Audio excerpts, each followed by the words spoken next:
I'm Sean Sticks Larkin, and you're watching Law and Crime.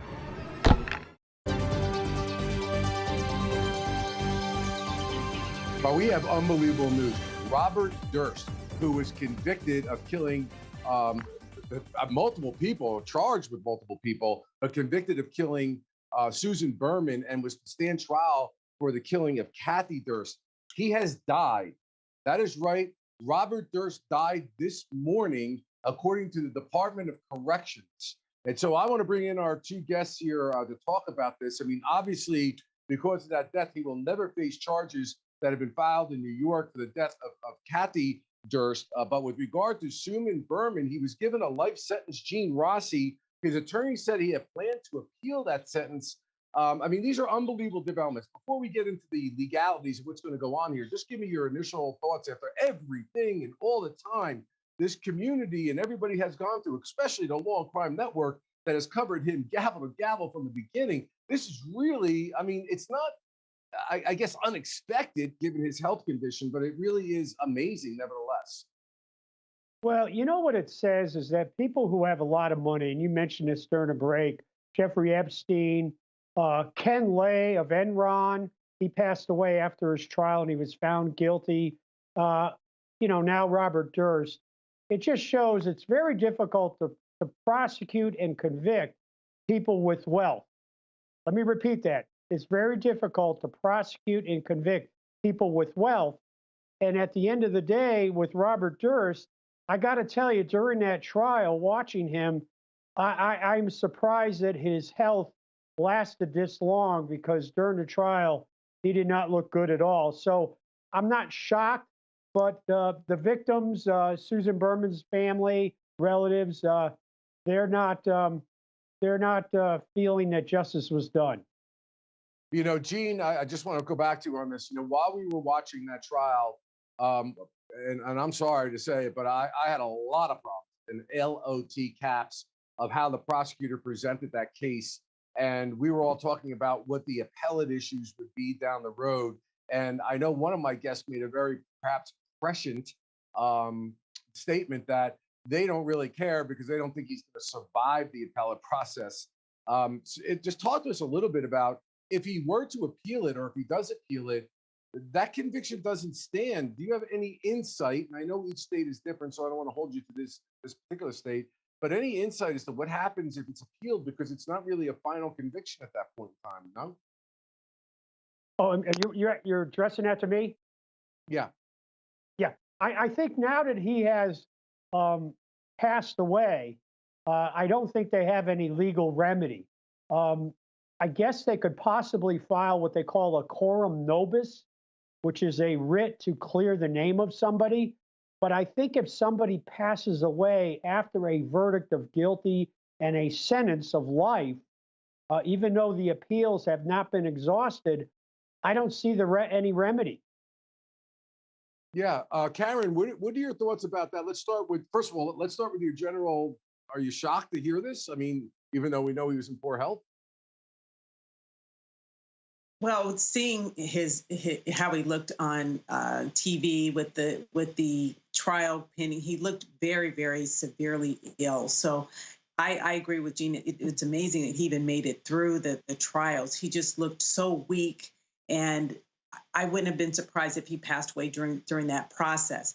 But there are things that could have expedited just his will to live after receiving the verdict, and knowing that he had other possible pending legal issues. He probably just gave up. I mean, my understanding is he had bladder cancer. He had other life-threatening conditions that they were trying to address, and just being in the penal system was probably wearing on him. The unfortunate thing is the victims' families don't have the justice or accountability that they would be entitled to with the verdict that he received in this case. So that's the unfortunate thing. That's the people that I think we need to be focusing on. It's that the justice that they were hoping, the accountability that he owed for the loss of their family members, and they're not going to get that because he's now no longer here.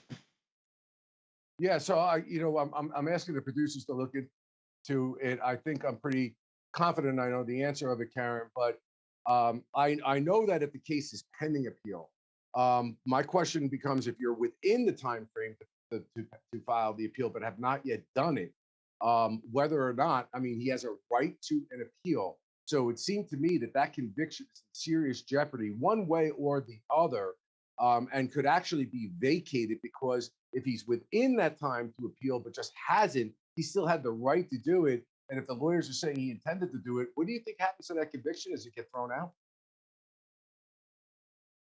I don't know the answer to that. I would think that the time period that the prosecution, I mean, I'm sorry, his attorneys would have to bring a motion of some sort to argue that they have a right to move forward with the appeal. Yeah, I'm sorry to interrupt, Karen. And so that's I'm being told that it will. I'm assuming because he still is within the time frame to file that appeal, whether he filed or not does not make a difference. I'm being advised. What does this mean for the family, the prosecution, and the community? That in the end, because he died during the process of the appeal or during the time in which he had to file, he's going to be this conviction is going to be vacated. How do you feel that that's going to be taken by people?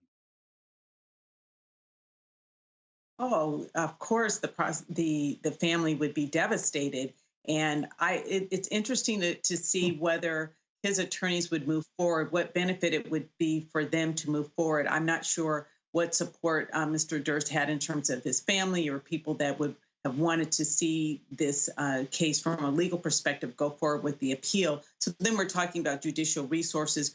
Who's going to be paying the attorneys to move forward? Was it in terms of like a public defender where the state was paying for that? So that's an issue too, because there's going to be a cost associated with moving forward with the legal process. Okay, I'm sorry. I'm getting a lot here, Gene. I think the issue is that this is going to probably be on motion. The conviction will be vacated in my mind. How do you think that plays with the prosecutor, the families, and the community in general? Well, I can tell you right now, that prosecutor is going to fight tooth and nail to avoid any motion or oppose any motion to vacate that conviction. I forget his name, but we made a lot of comments about his performance, and he's been working on his case for 4 or 5 years, and he's going to have a lot to say about that motion. Yeah, no doubt about it, Gene. There's no question that he will have a lot to say, as he did with a lot of things. But the law is the law, and I think it's going to be pretty much clear cut one way or the other. All right, guys, amazing development with regard to the death of Robert Durst. We're going to take a break. We'll be right back.